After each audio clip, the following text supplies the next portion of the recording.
रसिक हो नमस्कार. सहर्ष सादर करीत आहोत ज्ञानसाधना गीत. कवी प्राध्यापक प्रवीण दवणे, संगीत विनय राजवाडे.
शिवाचे मंदिर सुंदर, मानव्याचा ध्यास निरंतर.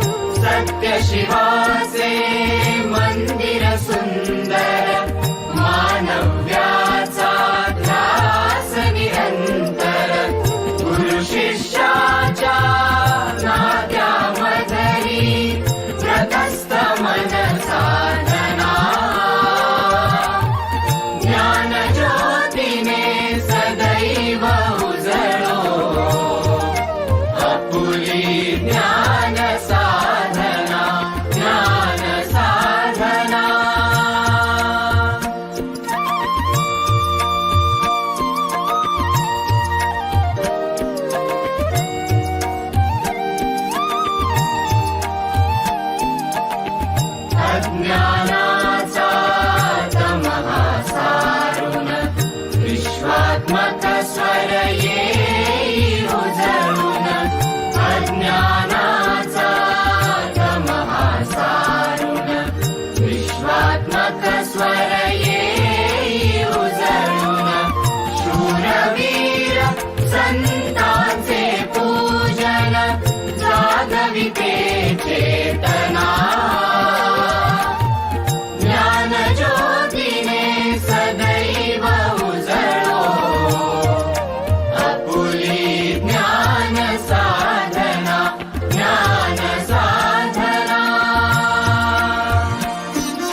अर्चना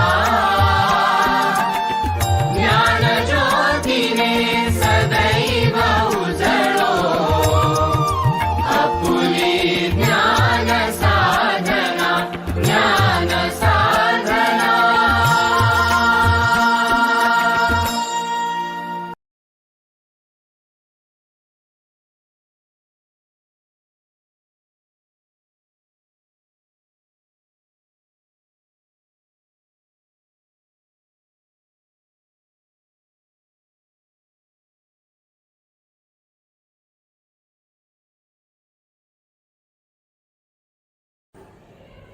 Good evening, everyone. I, the student of Satish Pradhan Dnyanasadhana College, welcome you all on this virtual platform for the celebration of Ruby Jubilee Year of our college. It's a great pleasure and proud moment to convey you that our college is celebrating 40 glorious years of its establishment. And in its quest to impart education to all, excellence in education, the college has made significant contributions. As a mark of celebration, our college has planned 40 unique programs for students that will enrich their knowledge, enhance their skills in various educational domains. Nutrition, food safety and food security are all closely related and major concerns for strengthening the nation. The food industry therefore plays a major role. To widen our knowledge on this aspect, today's 32nd event, Glimpses of Food Safety, Approaches in Food Industry, has been organized by the Department of Botany. I now request our principal, Dr. Hemant Chitte sir, to deliver the inaugural address. Over to you, sir.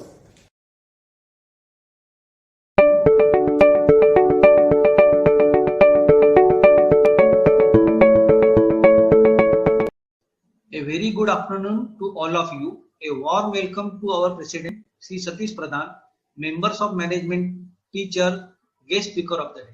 We are here to celebrate the Ruby Jubilee year of Satish Pradhan Dnyanasadhana College for the completion of 40 years in the field of quality education. To celebrate the above, we have planned 40 unique programs under Glorious 40.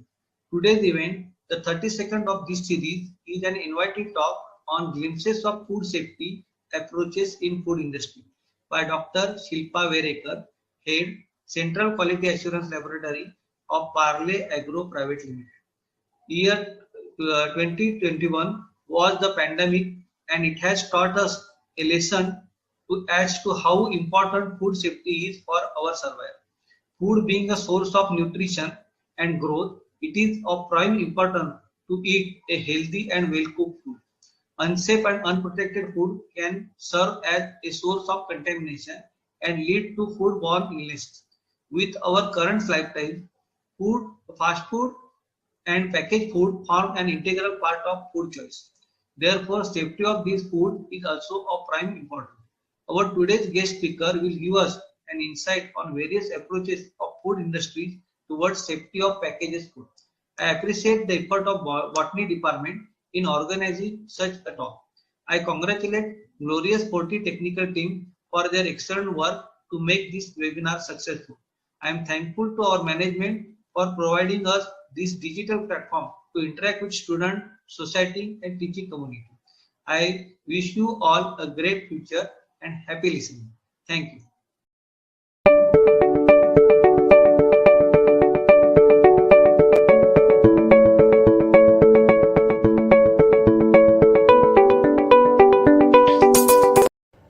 Thank you, sir, for your opening remarks. Now I request Ms. Karmokar to introduce our today's guest.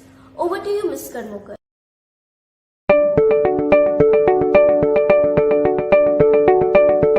Privilege for me to introduce the guest of honor for today's program, Dr. Shilpa Verekar ma'am.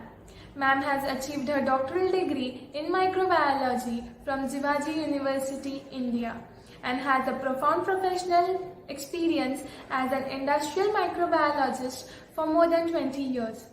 Ma'am was a senior research scientist at Research Center of Piramal Enterprises Limited for 14 years. She has significantly contributed in establishing the Microbial Culture Collection and Microbial Extract Library with Piramal Enterprises Limited. Ma'am has also served as an assistant professor in the Department of Microbiology at St. Xavier's Autonomous College, Mumbai for a few years. Her deep passion for novel finding and research diverged her from academics and entered into industrial field of research. She headed the technical project Pan India with Microchem Silica Private Limited, Mumbai. She was actively engaged in the discovery of novel bioactive molecules, particularly from fungi in the areas of anti-cancer and anti-infective diseases.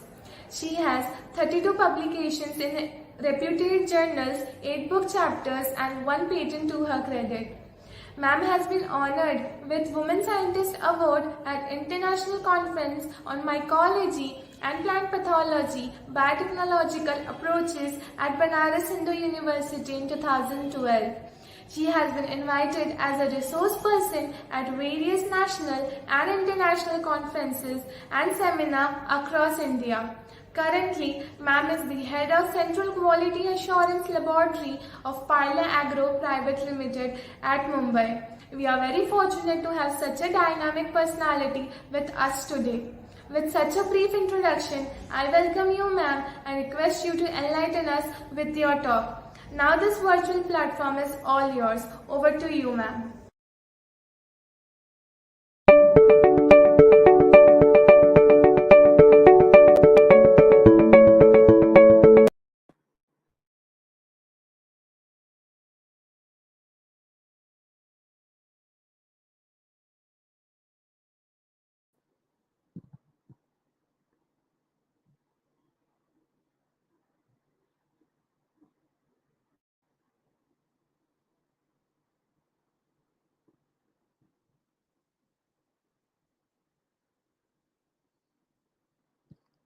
Hello.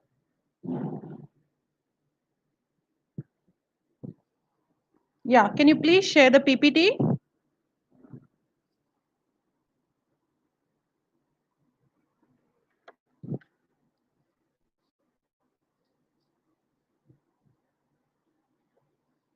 First and foremost, I would like to thank the organizing committee for inviting me for this talk. Today, the topic of my presentation is glimpses of food safety approaches in food industries. Now, consumers have a right to expect that the food that they purchase and consume is safe and is of high quality.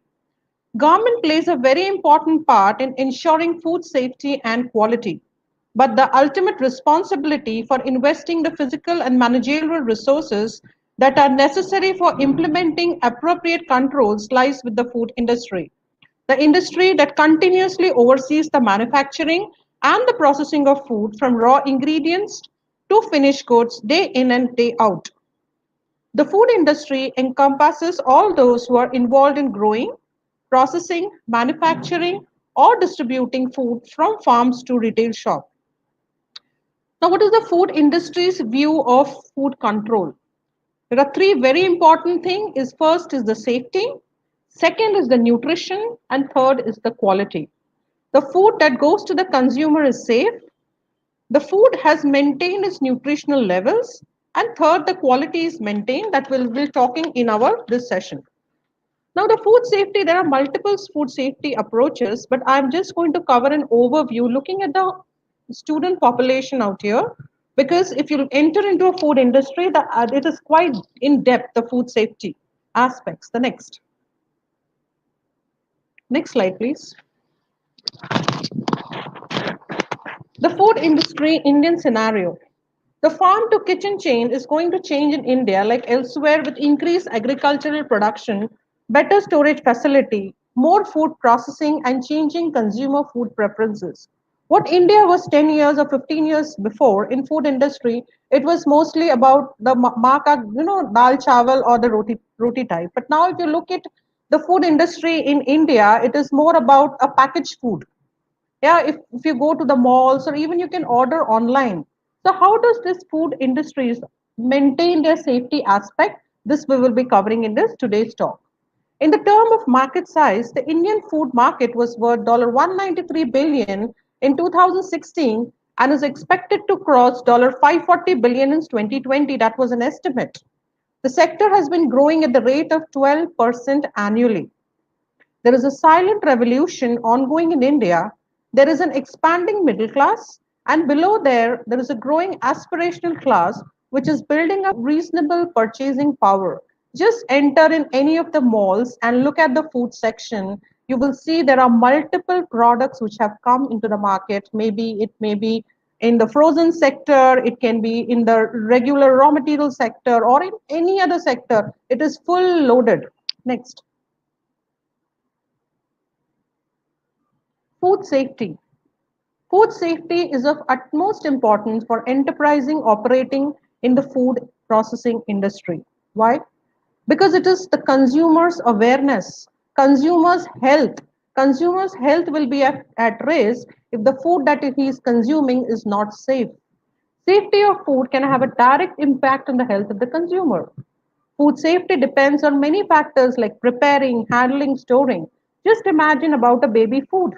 If the baby food is not prepared in a safe manner, all the health of the small babies or the neonates will be at risk.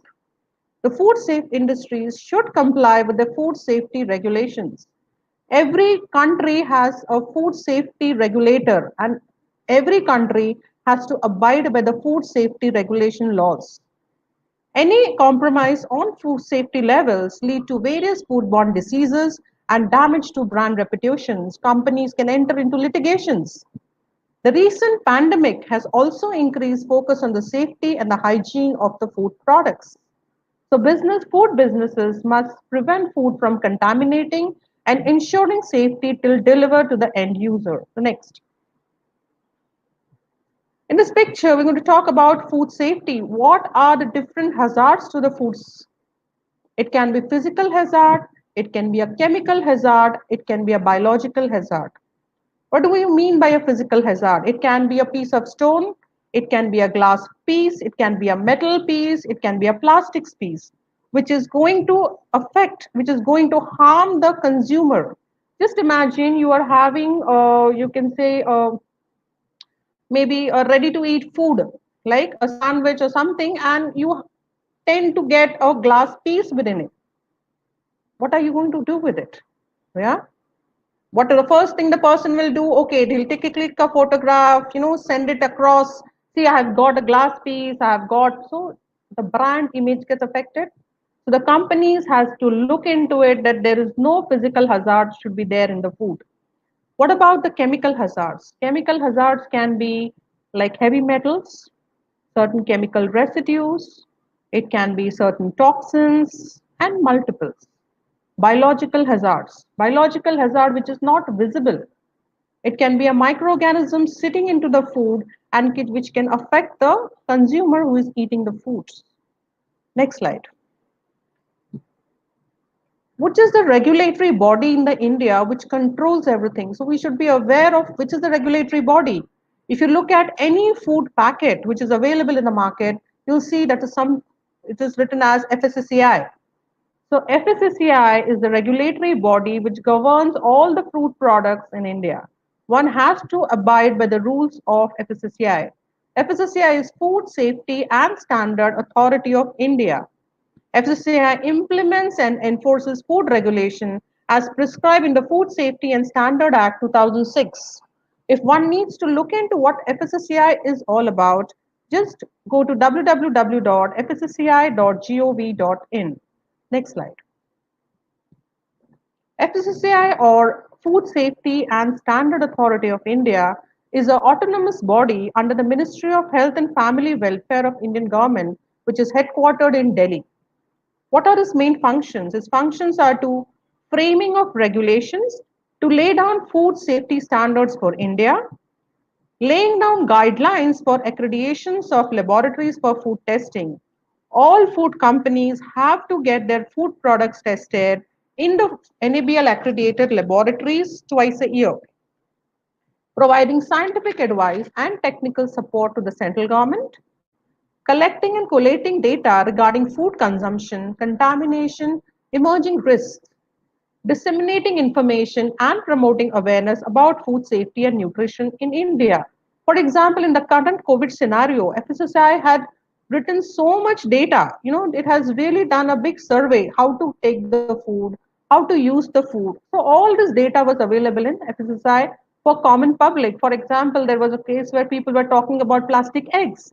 FSSI has laid down certain experiments to tell you what is plastic eggs. Are they there? They were there. Even if you go to FSSI, you'll find out contaminants, how to detect contaminants in food. FSSI has 6 regional offices, 14 referral laboratories notified by FSSI.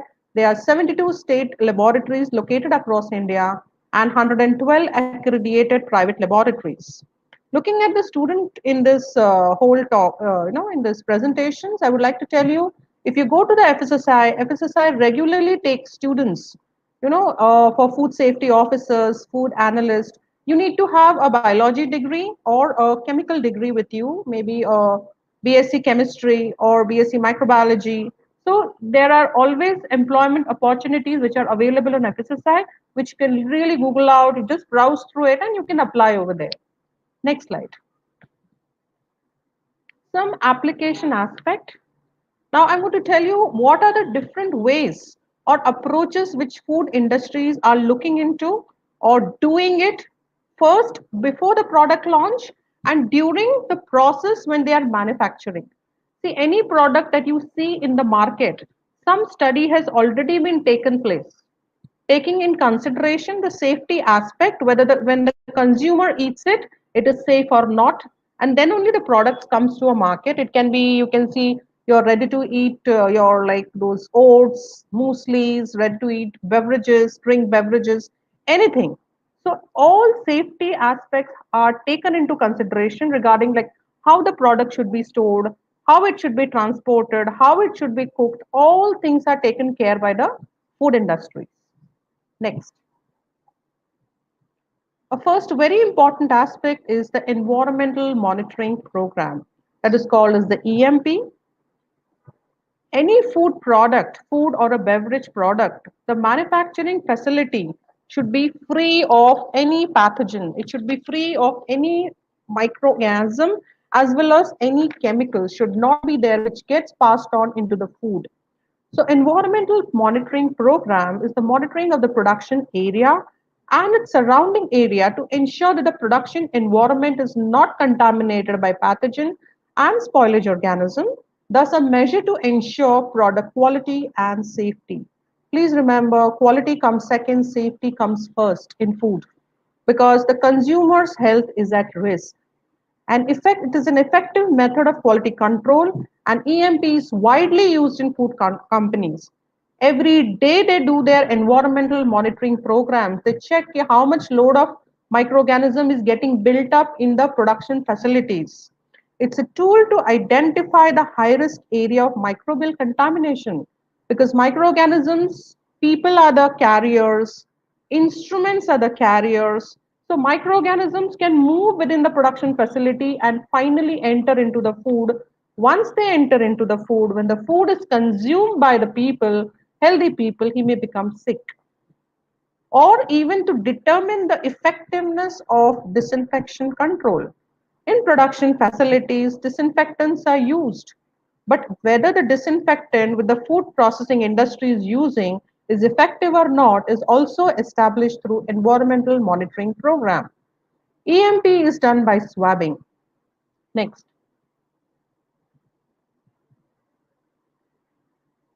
Now there is a concept called as a zone concept. I will be just touching what it is. In any production facility, if you enter, there are certain zones. The production facility is divided into zone that is called as a zone 1, zone 2, zone 3 and zone 4. The zone 1 is the most critical area because that is the one which is in direct contact with your food. For example, if you enter into a beverage industry, the filling machine, which is where the bottles are filled, is the food contact surface. So it can be your slicers, strippers, peelers, hoppers, screens, air blowers, even your employee hands, knives, work tables. For example, if you go into an industry which serves you ready to, your vegetables, cut vegetables, the, the tables, the knives that they are using, it's the zone 1. Why? Because immediately the vegetables are chopped, and they are put into packages and it goes to the malls or goes to the consumers. So that is the high risk area which needs to be monitored, whether pathogens are getting built up in that area. Second is this non-food contact, that is zone 2. It is directly next to zone 1. Like for example, there is refrigerating units or equipments or switches which are in zone 2. From zone 2, the pathogen can enter into zone 1. What is the zone 3? Zone 3, it is an adjacent area. For example, air returns, hand trucks, forklifts. So these are the forklifts which is not directly in contact with zone 1. But through this zone 3, the pathogen can enter a zone 1. Zone 4 is completely outside the production area. For example, it can be locker rooms, it can be hallways, it can be loading docks. But an individual can be a carrier of pathogen inside the production area. A very current example of how an organism, can infect is the COVID scenario. We all are aware how the virus is spreading from one individual to another. Yeah. So same thing happens in the production facility. Although your zone 1 is clear, but someone in the zone 4 is infected, someone in the zone 4 is not following proper hygiene, can enter into the zone 1 and the whole food can get contaminated with microorganisms. Next. As I was telling you, the zone 1, now you can look at the diagram over here, these are filling machines and the bottles are directly in contact with the fillers. So if these filling nozzles are contaminated with organisms, definitely the microorganism will enter into the product. The consumer drinks the product, he'll fall sick. Zone 2, the floor drains or the trenches. The organisms or the microorganism may be sitting in these drains, and from these drains they may transfer into different production rooms and may contaminate the whole aeroflora. The forklifts is the zone 3. These forklifts, if this forklift, somebody is using this forklifts, the same person enters the production zone 1, can carry an infection from one place to another. Zone 4 are the laboratories. These are not at much high risk because these are quite away from the production facilities. Next. Based on the vulnerability of ready-to-eat food, which is exposed to food production environment, zone 1 is the most sensitive to contamination. For example, a baby food. A baby food like your, baby milk powders, if it is contaminated with salmonella, the babies are at high risk. So zone 1 is the most highly sensitive to contaminations. Entries are completely restricted if you enter into any food production areas. An unauthorized person is never allowed to enter the zone 1, it is directly in contact with the food, which is getting packed. Zone 3, less sensitive to contamination. Zone 2 is somewhere between 1 and 2. Next. Another study, what the people do apart from environmental monitoring is challenge studies. Challenge study in a very simple language, I should say, every food or a matrix, there is a microorganism which can attack it. It's not one organism can attack all the food. Microorganisms, what it wants will only try to attack. What matrix it grows on a protein, it grows on a carbohydrate, or what it is. Yeah. So before any product is launched, a challenge studies are done by the food industry, wherein they deliberately inoculate the food with the organism they know this is going to survive in the food, or this organism can be a risk to the food. Such a high load is inoculated, and then they say whether the preservative which I'm adding to my ready to eat food, okay, or the pH which I'm maintaining in my food is able to protect it or not. That is a challenge study. It's a deliberate inoculation of the food product with relevant microorganisms that have potential to survive or grow within the product during normal storage conditions. Challenge tests are allow the risk of food poisoning to be evaluated if contamination has occurred. It is based on the guidelines of USDA, United States Department of Agriculture, and guidelines by the National Advisory Committee of Microbiological Criteria of Food, that is NACMCF. If you look at the table out here, so this is giving you what are the foods, what is the pH, what is the water activity, and what is the potential microorganisms which can spoil the food. One organism cannot spoil each and every food because organisms have preferences for different pH, they have a preferences for different water activities and so on. So these studies are designed that are called as challenge studies. Next. Shelf life studies. You take any product which is there in the market on the shelf, it will be given best before date. A BBD is given to you. How do you end up in giving a BBD? It is based upon the shelf life studies. Even if you take a packaged drinking water, you'll find a date it is called as the best before 6 months. You have to, and they will also tell you that how are you going to use the product once you open it. They'll tell you, please keep it in a closed containers, keep it in a cool, dry place. You have to keep it refrigerated, keep it in at frozen condition. All the details are given to you by the food manufacturer. How do they come to this? They do the studies on food safety by the basis of shelf life studies. What is the shelf life studies? The time under specific storage conditions a food will tolerate without producing any acceptable microbiological, chemical, or physical changes. Three things are very important. There should be no microbial growth, there should be no chemical change, and there should be no physical change. And an important attributes to all food. It may be a raw material, it can be an ingredient, it can be manufactured food. These studies must be carried out only when food are correctly processed, packed and stored, ready for purchase and consumptions. Very important. Next. Why do one needs to conduct a shelf life study? The first and very important part is the safety of the end users. You have to maintain the quality data in having an actual calculated shelf life and not just in assumptions. No food producing company can write on their labels, my food can stay up to 3 months or a year until and unless they have done a thorough shelf life studies. So they actually have to calculate how much the shelf life. Product bias. There are two companies which are manufacturing cookies. One may say my product can stay up to 4 months. Another says my product can stay up to 6 months. On what basis a company is giving that additional 2 months? It has to do a shelf life study. So there is no product bias, product recalls. Companies may be giving a shelf life is for 6 months, but the product may not be able to stay on the shelf for more than even 2 months.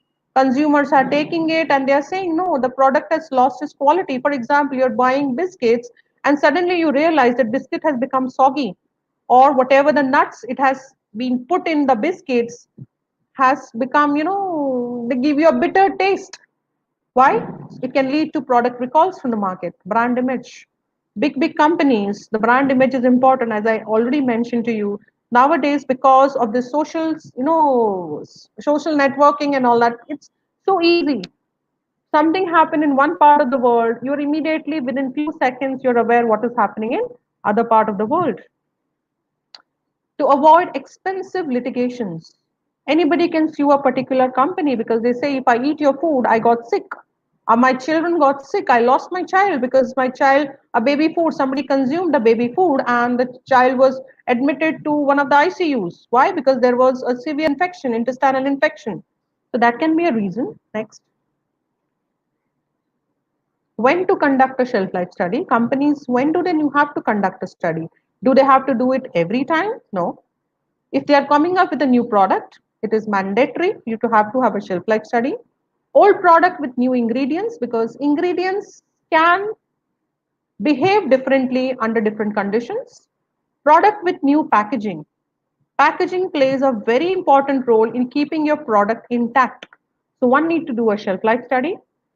Requirement for selling the product, you have to sell your product to generate data on validation like cooking or storage temperature. For example, you get those ready-to-eat meals nowadays in the market, ready-to-eat dals or ready-to-eat, all those paneer and all that. How do they come up to you? What time and temperature you're going to store it? It's based on shelf life study. They tell you you cook it for this much time, you keep it in the freezers. All is based on shelf life studies. This is a pictorial representation which tells you how long you can keep your product. For example, a fish sample for 0 degrees, how long you can keep, when does it start becoming stale, and ultimately you have to throw in the dustbin. So shelf life will tell you what temperature your product has to be kept and how long can you keep the product at that particular temperature. So this is a beautiful picture which tells you everything about the shelf life. Next.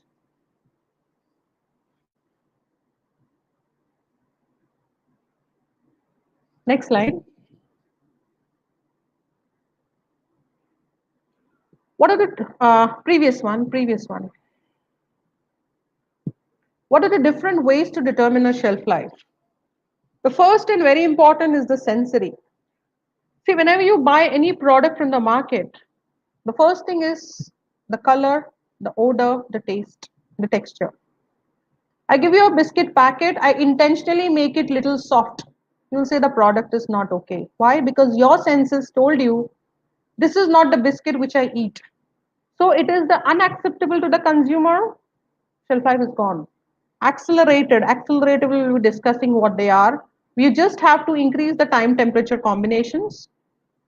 Microbial testing, whether the bacteria, a yeast, or a mold is going in a product, or based on the challenge studies, where you can make out when does your product is getting spoiled. Next.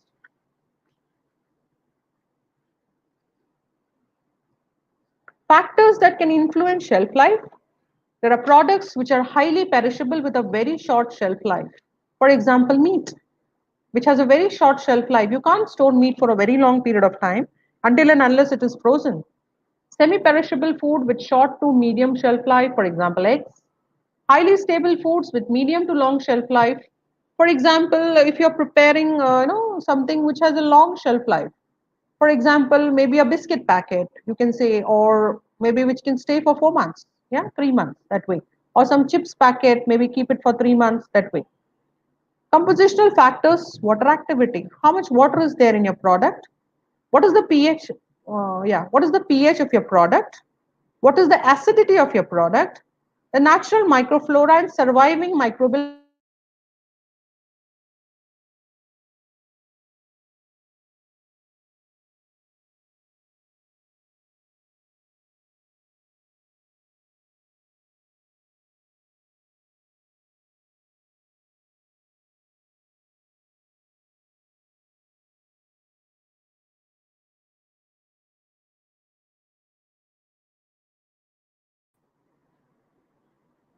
Yeah.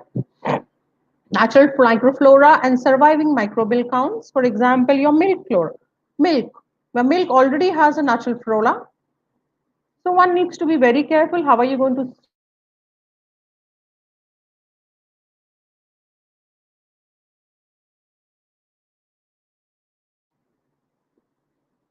natural biochemistry of the product, if there are certain enzymes, preservative in the product. For example, salts are there, certain sugars are there. For example, you can keep a pickle for a long period of time.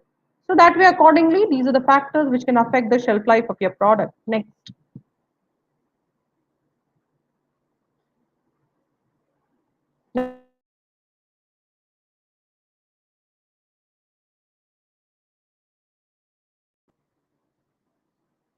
What are the laboratory issues, or you can say laboratory indicators of end of shelf life? First, when you're testing your food in any laboratories, spoilage microorganisms for a long period of time, and then you'll say, yes, the product has gone bad. Rancidity. For example, bitterness. Suppose your product has walnuts, your product has more oil, it will start giving you that bitter taste. It will start giving you that typical odor. Color, loss of color. Many a times product lose their color. Moisture gain, moisture loss. Texture is lost. For example, a biscuit, it becomes brittle. Chips, it becomes soggy. So texture is lost, means it's the end of shelf life. Loss of nutrients. When you do analyze your product, if you know your product, you have fortified it with vitamins, you see the vitamin levels are not what you had fortified with. You say now the product is coming to its shelf life. Viscosity.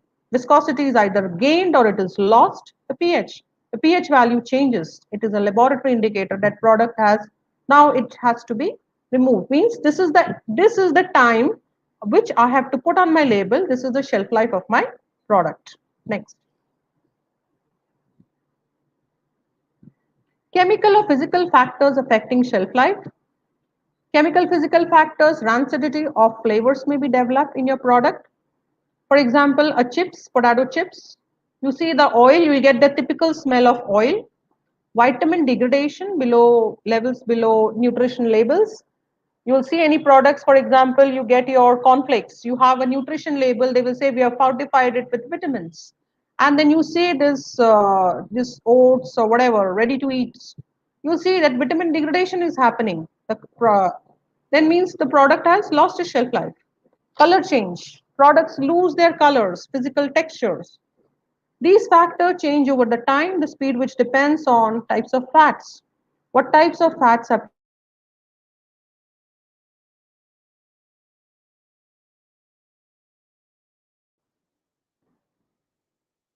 Types of ingredients have some antioxidants being put in the product, the pH, the packaging, the storage conditions. What are the storage conditions like the temperature, humidity, exposure to light? Many a times you see the products like beverages, which you can keep it outside, they lose their color.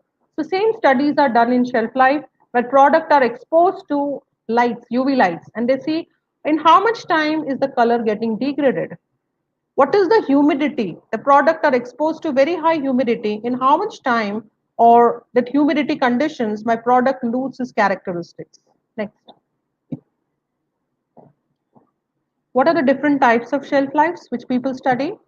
Real time, accelerated, or an abuse time. Real time is products are stored under a given set of environmental conditions. For example, if I keep my product on the shelf for 6 months, I'm going to keep it for 6 months. It requires a long time to observe the changes. It gives no effects on stress because I'm going to keep it outside the same way like it is. But what is happening when my product is traveling through the stresses, for example, during logistics, during transport, if for example, a packet of chips, just imagine, if you go to a panwala, he must be keeping it outside in sun, in rain, everything. It's the most harshest conditions. A country like India, when you go to North India, the temperature is low. It goes in minus. And if you go to South India, the temperature is plus 45. The same chips packet, it goes to North India, it goes to South India. Difference in chemical, temperature conditions. So how do these food industries? They go for accelerated studies. Real-time studies are basically for shorter shelf life, for example, sandwiches. Yeah, you just have to study sandwiches, ready to eat sandwiches. When you go to this McDonald's, Burger Kings and all that, they serve you this, ready to eat. This will have a very short shelf life. Or a Starbucks if you visit. So these are maybe a day or 2 days. That's it.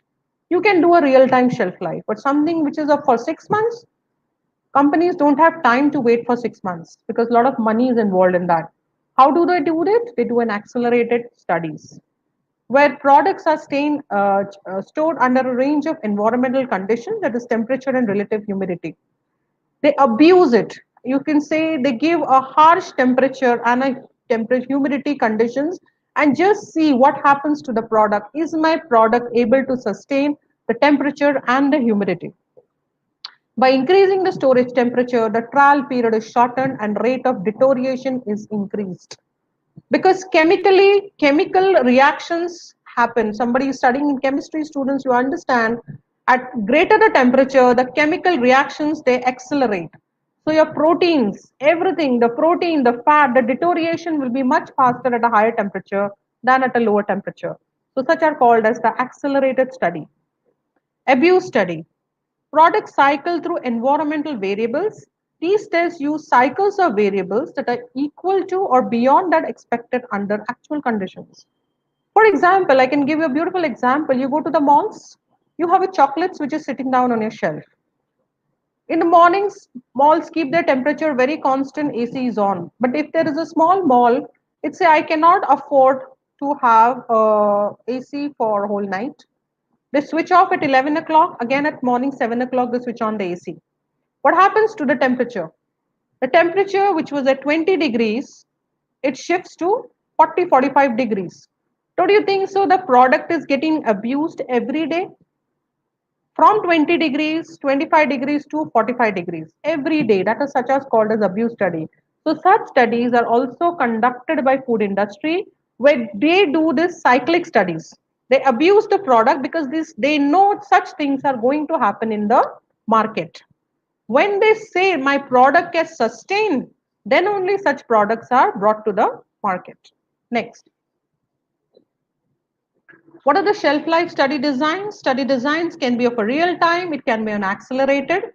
Products which are on the shelf, if you see in food malls or anything, they are either frozen, -18. You see frozen peas, frozen chicken, frozen, all those ready to eat all those parathas and all. So these are at -18. Ambient, which is 30 degrees and 65 humidity.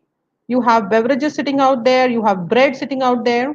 You have chilled products which you keep like dahi or curd. It is a chilled product. There is an accelerated study where you give a 10-degree temperature shock. A frozen, I do a study at -10 because a 10 degree, 8 to 10 degrees. So -18 becomes -10. 30 degrees, my accelerated will be 38 degrees with a 90% humidity. Just imagine 90% humidity during like a rainy season where the humidity is so high and 38 degrees. If my product can sustain this, it means my product can definitely sustain on the shelf. Next. Very important aspect of shelf life studies, organoleptic evaluation. Please understand when you see all these things, your chemical, microbiological, these are when you test in the lab. But ultimate is the consumer, which always see any food that we eat. The first thing is the color, the odor, the taste. That is called as organoleptic. That is how you're attracted towards the food. That is why children they don't want what the mothers cook at home, no, because it is just not that fancy as what you get in the market with all that nice taste. It's quite bland. Parents want this all that dal and all. I said no, I don't like that. I will like her to have a pizza with all those peri peri toppings and everything. Yeah, why? Because they make it so beautiful that you would like to eat. So here in shelf life studies, organoleptic evaluation play a very, very important role. There are certain sensory panelists. These people are the ones who can actually tell you what is happening to your products. How long means what's the product when you manufactured it? What is happening to your product? They give a scoring to it that where is the product losing it. For example, a product has a shelf life of 4 months. The sensory panelist will eat the product for the when it was produced after 1 month, 2 months, 3 months, 4 months, and actually give a scoring. What all changes are happening in the product? Does it taste the same what it was on the zero time, and does it is tasting the same after the 4 months? So organoleptic evaluation is the ultimate, you can say, deciding factor for a product to be released in the market, because other things you can control, but your product, if it is losing an organoleptic characteristic over a period of time, such product cannot stay in the shelf for a long period of time. Next. Food safety audits. See, in your production, as I said, anything which is product before the release and during production. Before the release, you have all your shelf life studies, challenge studies. During ongoing processes or environmental monitoring and food safety audits. Audits are very, very important because they are designed to evaluate the hygiene, sanitation, food safety facilities in the food industries. The audits are tailor-made to the unique need of the clients.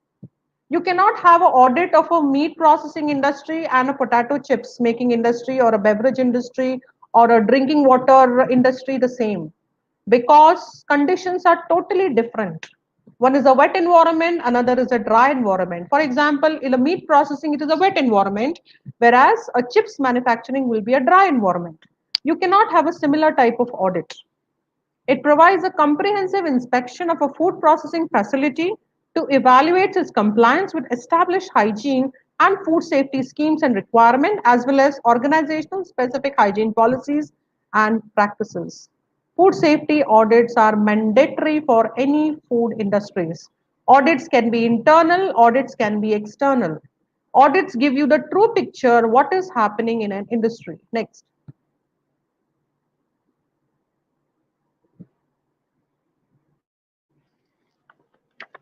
Food safety audits. Audit covers the following points. What are those?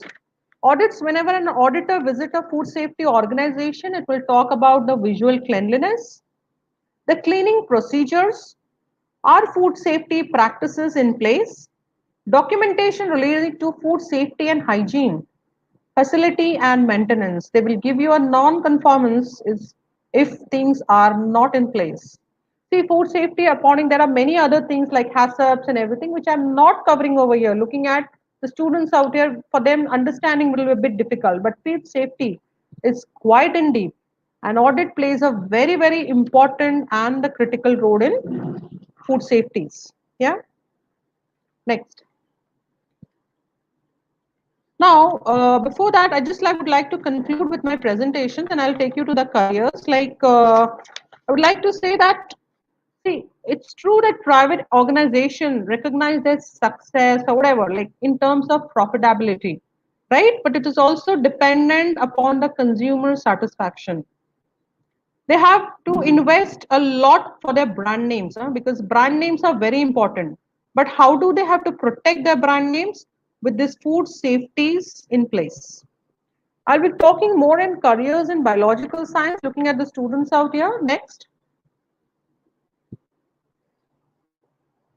What are the careers? If you're a student of biological science and chemistry, first is academics, where you can really enter into a teaching.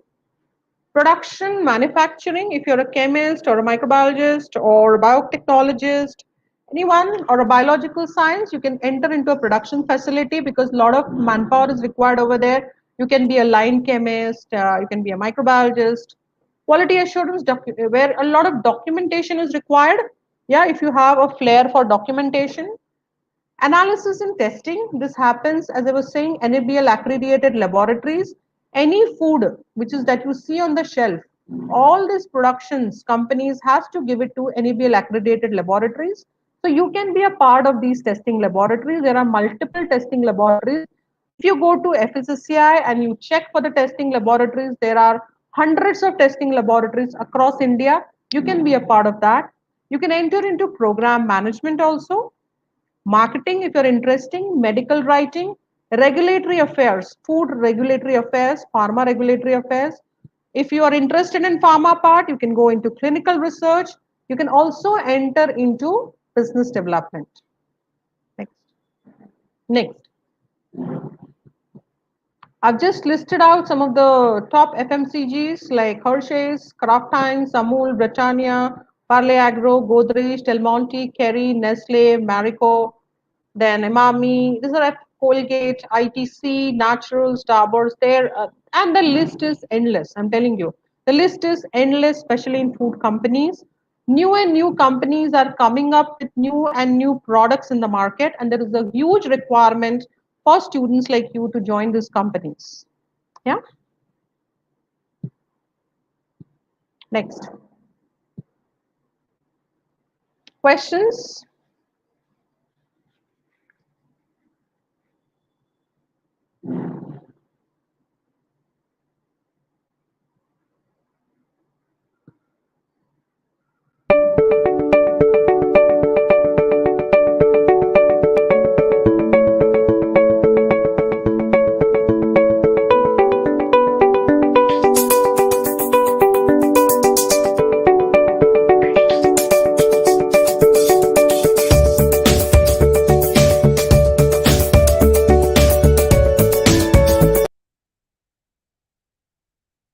Thank you so much, ma'am, for this informative session. We got to learn many things from this session. Even many of confusions are clear now. So, ma'am, actually, we got so many questions in our chat box, but still, most of them you have already answered. So, we have selected some few questions. So, let's get started to the question and answer session. Our first question is, actually, some of students are asking that after taking botany subject, are they able to do MSc in food technology, or else what is the career opportunity after botany in food technology? See, in food technology, you may not be getting directly after botany, but yes, through botany, if they because botanies can be majors, but they also know a part of chemistry also, right? So they can Yes. enter into this food testing organizations. Yeah, and learning a bit of microbiology and chemistry. So they can enter there, food testing labs. Or regulatory, if they're interested in regulatory, with slowly experience, right? Reading all this FSSAI and all that, they can enter into that. Okay, ma'am. And ma'am, some questions are like, are there any government jobs are there in the food industry? Yes, I yes, mean, related to FSSAI, I food was telling, technology. FSSAI is a government jobs only, and they take multiple. Now, if you go to FSSAI, they have this employment. They come up with all these entrance examinations. So if they qualify, they directly Okay, become. It's a government job, food analyst. okay, ma'am. Yeah. Okay, ma'am. And one of the question is like, there are so many competition in food. I mean, any type of food. If I took example of protein, so there are so many types of protein. So how we can understand this is made from the natural one? So this is little bit confusion. No, no, no. See, if you there are certain tests to identify, and there are product labels. Okay, every Okay, ma'am. company, whatever it is manufacturing, it will always have a label. It will put on the label. Does it has a natural fruit juice? So that label needs to be understood. Okay, ma'am. Okay, so all the details Okay. of the products are always on the labels. Even your nutrition, how much nutrition, if you take that one packet, okay, of food, how much it is going to give you. In between, I think it was there by FSSAI, ki even if you are entering this hotel industry, there also it is mandatory for them to write down ki how much nutrition you will get from this food item if you are consuming. Yeah. Okay, ma'am. And ma'am, one more question is like, if they are saying this is the natural one and still they are giving us in a cheapest price, that means Hmm. 100 and 200. If we compare the natural thing, so it consumes more than that. I mean, up to 1,000 and all. So can we trust on those products? Can you give me some examples, like how it is like? See, if you go to It's big, like if it's yeah, yeah, like tell if me. some vitamin tablets are there, or they are saying that these are the antioxidants. If you take this, and the Hmm, price is up to 50 rupees and 60 rupees. So hmm. if we took any natural thing related to that, the fruit is also taking one means like 1 kg up to 200 rupees. So all these things, how we can trust that they are taking the natural one? So can we trust those products? See, there are two things. If you are talking about, for example, if you're taking, say, oranges are rich in vitamin C, right? Yes, ma'am. Are you going to Yes. compare? Like, see, what Yeah. part of the fruit you're going to take is important. And if you look Yes, at ma'am. this, apna tablets is a highly concentrated version of that. And they are mainly, some of them can be synthetic, some of them can be a natural source. So that is why you need to read the label, what they are talking of. And nobody can make a faulty label claim because FSSI or whatever the government Okay. regulators, they are very much rigid and they are there in the market to track you. If you do like this, your license will be cancelled. The Okay, license, ma'am. We every got to food know. industry has a particular license. They will snatch away your license. Okay, ma'am. We Yeah. got to know. Okay, ma'am. One more question is like, if there are some fast food, like Mhm. instantly they are making any product, like we can say dal and something, are they safe? Because the Yes. enzymatic reactions are strong, and if No. the temperature No. is not maintained, so are they safe? Yes, they are very much safe. As I said to you, any product or a new launch in the market, they have to do a shelf life study. Yeah, so all these products which are Yes. coming to the market, a thorough study, a background has already been done. Okay, suppose if the consumer adds less water, consumer adds more water, if he heats it, so these are designed according to that only. So these are very much safe. For example, a Okay, Maggi ma'am. noodles. Okay, ma'am. When Okay. the noodle concept came to India, right? But now people is everything Yes. is like fast food. Okay, ma'am. Ma'am, only after MSc in food technology they will get this job, or else after graduation also they will get. See, you can, that is what. See, MSc in food technology means, see, food industry, there are multiple things. First, you can get into an R&D also, R&D of food. If you are into regulations, you can get into Okay. regulatory part of the food also. So food industry has many things. You can get into quality assurance. That is why I told you. So what is your liking? It depends on that. You can become a formulator also. So it is not only the food, there can be also ingredient companies which make these ingredients. There are flavor companies which design the flavors. See, every food has a particular flavor, right? Ingredient. So you can enter there also. So it is not needed ki you have to be from directly into a food industry only. There are other supporting industries also. So you can get there also, like chemistry background, you can go get there. Easily go into a ingredient or a flavor company.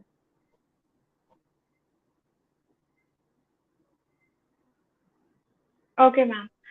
Ma'am, actually, one of our student is asking, wine industry and the food technology industry, are they similar?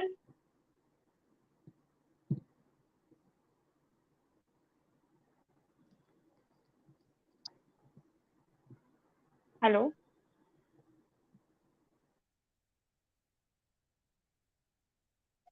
Ma'am?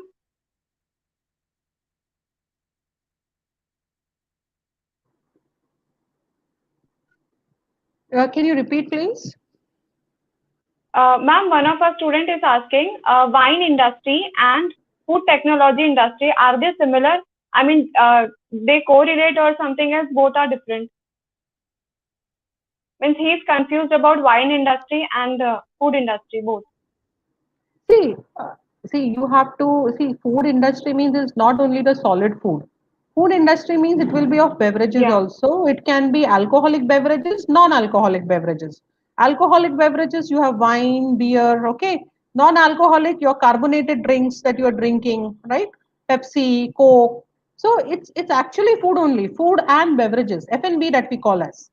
Okay, but Okay, everybody okay, has to ma'am. follow particular standards, and that comes under FSSAI. This,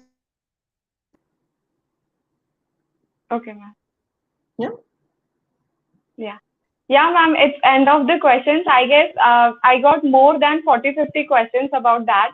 And most of them are asking about career opportunities because they all are confused. During pandemic time, there were so many vacancies in food industry for biologists and for biotechnologists, but no one was asking about chemists or as botanists. So everyone is confused about are they eligible for the MSc in food technology. That's why they are asking about career opportunities. So I guess every doubt is clear now. So Yes. thank you so much, ma'am, for this informative session. Yeah. In Yeah. fact, even I got to know and everyone got to know that many of the things which we are not aware of it, and many the common people who has actually don't have any information how to select any product for their baby 3 months, 4 months, or else any of these things. So everyone is getting clear right now. They and in fact, ma'am, thank you so much for your valuable words. Even many of confusions are clear now.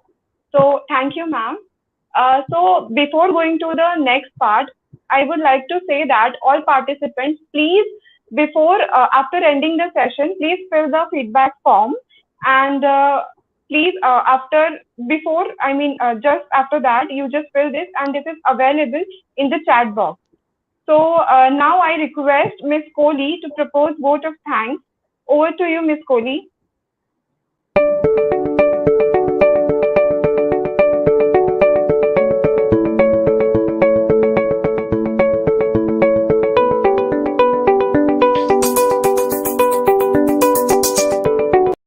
It's my privilege to propose vote of thanks to one and all who has witnessed this memorable talk. At the outset, I'm extremely thankful to our honorable guest, Dr. Shilpa Vedekar ma'am, who has captivated our minds with an excellent presentation. Ma'am has also briefed us various research and job opportunities available in food industry. Thank you very much, ma'am. I'm extremely grateful to our management member for strong pillars of support and motivation in every endeavor. I extend my thanks to our principal, Dr. Hemant Chitte sir, for his valuable guidance. I'm grateful to the head department of botany, Dr. Hazanis madam, and organizing committee for effective conduct of the webinar. My gratitude to the strong dedicated technical team who is the lifeline for this virtual platform. My many thanks to all students, faculty members and all participants who have graced this occasion by their virtual presence. Dear participants, make sure you like, share and subscribe our YouTube channel. Follow us on Instagram and Facebook. Please fill up the feedback form. You will receive your e-certificates through your registered email ID. Thank you.